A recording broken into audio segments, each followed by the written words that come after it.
the same 10 miles, you know? And I had to do it by myself.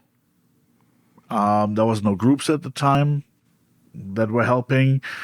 And there was a lot of struggles. I still had tattoos and stuff, and I remember I had the word skinhead tattooed on my upper arm. And it was just 1 year after all this happened, you know, I just was still dealing with all this mess in my head. And I remember with my son, and I went to a water park, and there was that water slide, and I went with my son on the hand, and we went up the stairs so you can go down the water slide. And there was a Turkish woman behind me, also with her child, also on the stairs. And she looked at me, and I already had just a regular haircut, just like you. I mean, there's not much left anymore now. But, Back to being a skinhead.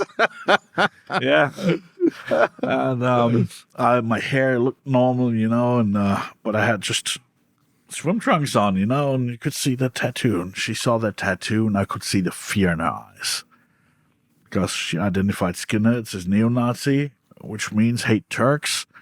And there's a lot of things that happened in Germany over the years. There were skinheads like burning Turkish family houses, you know, and women and children died and stuff. And I saw just the fear in her eyes. And I felt so helpless. I felt so freaking helpless that I didn't know what to do. Because should I now tell her and apologize? Or should I say, I'm not like that anymore? I couldn't say a word, you know. All I could see was that fear. I had my child here. She had her child there. And I was like, where are we different? But she's afraid of this, just that word that I have tattooed here, you know?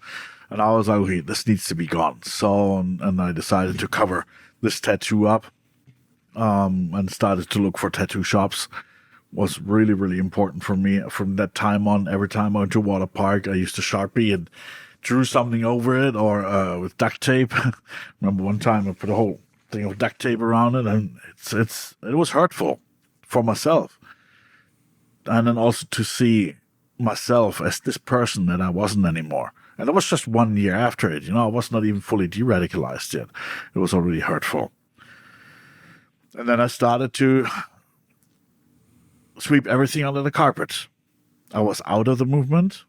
I just claimed, okay, I realized this was wrong.